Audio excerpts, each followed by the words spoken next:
বর্তমান বিশ্বের ভূরাজনীতি যখন এক অস্থির সন্ধিক্ষণে দাঁড়িয়ে, ঠিক তখনই তুরস্কের প্রেসিডেন্ট রজব তাইয়েব এরদোয়ান এমন এক রাজনৈতিক চাল চেলেছেন যা বিশ্বজুড়ে আলোচনার কেন্দ্রে চলে এসেছে।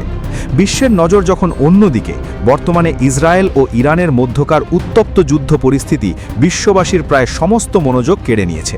কিন্তু এই আলোচিত সংঘাতের আড়ালে এক সুদূর প্রসারী পরিকল্পনা বাস্তবায়নের পথে এগোচ্ছেন এরদোয়ান। বিশ্লেষকদের মতে এই যুদ্ধ পরিস্থিতি তার জন্য এক নিখুঁত আন্তর্জাতিক পরিবেশ তৈরি করে দিয়েছে।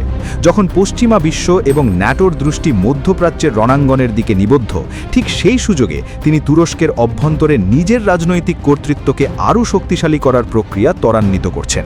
অনেকের মতে এটি এমন এক কৌশল যার মাধ্যমে আন্তর্জাতিক প্রতিক্রিয়া তুলনামূলক কম থাকাকালীন দেশের অভ্যন্তরীণ রাজনৈতিক কাঠামোকে নিজের অনুকূলে পুনর্গঠন করা সম্ভব হচ্ছে।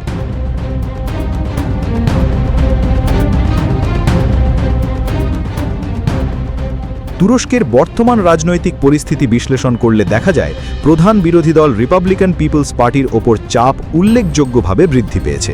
সাম্প্রতিক সময়ে দলটির সদর দপ্তরে দাঙ্গা পুলিশের প্রবেশ এবং টিয়ার গ্যাস ব্যবহারের ঘটনা দেশটির গণতান্ত্রিক ভবিষ্যৎ নিয়ে নতুন বিতর্কের জন্ম দিয়েছে। এর অল্প কিছুদিন আগেই দলটির নেতা ওজগুর ওজেল আদালতের এক রায়ের মাধ্যমে পদ হারান বলে ব্যাপক আলোচনা শুরু হয়। তবে সবচেয়ে বড় আলোচনার কেন্দ্রবিন্দুতে রয়েছেন একরাম ইমামোগলু। ইরান ইসরায়েল উত্তেজনা শুরু হওয়ার কিছুদিনের মধ্যেই তার বিরুদ্ধে বিচারিক প্রক্রিয়া নতুন গতি পায়। তার বিরুদ্ধে আনা অভিযোগগুলো এতটাই গুরুতর যে বিভিন্ন গণমাধ্যমে সম্ভাব্য দীর্ঘমেয়াদী সাজা নিয়ে ব্যাপক আলোচনা হয়েছে।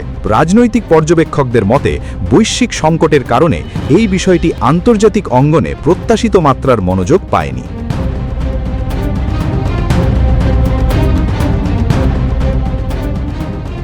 অন্যদিকে তুরস্কের অর্থনীতি এখনও বড় ধরনের চ্যালেঞ্জের মুখোমুখি। দীর্ঘ সময় ধরে উচ্চ মূল্যস্ফীতি সাধারণ মানুষের জীবনযাত্রায় চাপ সৃষ্টি করেছে। এই অর্থনৈতিক বাস্তবতা এরদোয়ানের জনপ্রিয়তার ওপরও প্রভাব ফেলেছে বলে বিশ্লেষকদের ধারণা। তবে তিনি পরিস্থিতিকে নিজের রাজনৈতিক কৌশলের অংশ হিসেবে ব্যবহার করে আগামী নির্বাচনের আগে বিরোধীদের আরও দুর্বল অবস্থানে ঠেলে দেবার চেষ্টা করছেন বলে মনে করা হচ্ছে। কিন্তু এরদোয়ানের পরিকল্পনা শুধু অভ্যন্তরীণ রাজনীতির মধ্যে সীমাবদ্ধ নয়। তিনি তুরস্ককে আন্তর্জাতিক অঙ্গনে একটি প্রকৃত গেম চেঞ্জার রাষ্ট্রে পরিণত করতে চান।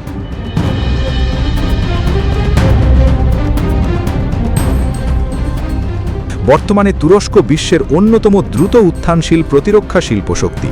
দেশটির তৈরি ড্রোন, মিসাইল এবং বিমান প্রতিরক্ষা ব্যবস্থা আন্তর্জাতিক বাজারে ক্রমশই জনপ্রিয় হয়ে উঠছে। একসময় যেসব দেশ নিরাপত্তার জন্য পুরোপুরি পশ্চিমা প্রযুক্তির ওপর নির্ভর করত, তারাও এখন আঙ্কারার সঙ্গে নতুন প্রতিরক্ষা চুক্তিতে আগ্রহ দেখাচ্ছে। এর পাশাপাশি এরদোয়ানের আরেকটি বড় লক্ষ্য হল তুরস্ককে ইউরোপ, এশিয়া এবং মধ্যপ্রাচ্যের সংযোগস্থলে একটি গুরুত্বপূর্ণ জ্বালানি ও বাণিজ্য কেন্দ্রে প্রতিষ্ঠা করা।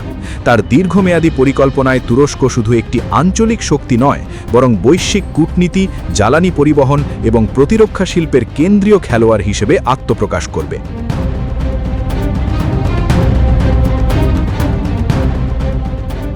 সব মিলিয়ে প্রশ্নটি এখন একটাই, এরদোয়ানের এই মাস্টার প্ল্যান কি শুধুই ক্ষমতার মসনদ আরও শক্ত করার কৌশল, নাকি এটি তুরস্ককে বিশ্ব রাজনীতির নতুন উচ্চতায় নিয়ে যাওয়ার একটি সুপরিকল্পিত রূপরেখা? একদিকে অভ্যন্তরীণ রাজনৈতিক নিয়ন্ত্রণ জোরদার করার প্রচেষ্টা, অন্যদিকে বৈশ্বিক অস্ত্রবাজার ও কূটনৈতিক অঙ্গনে প্রভাব বিস্তারের উদ্যোগ। এই দ্বিমুখী কৌশল তাকে বর্তমান অস্থির আন্তর্জাতিক পরিস্থিতিতে একটি সুবিধাজনক অবস্থানে এনে দাঁড় করিয়েছে। আগামী ন্যাটো সম্মেলন সহ বিভিন্ন আন্তর্জাতিক মঞ্চে তিনি আগের চেয়ে অনেক বেশি আত্মবিশ্বাসী অবস্থান থেকে কথা বলবেন বলে ধারণা করা হচ্ছে।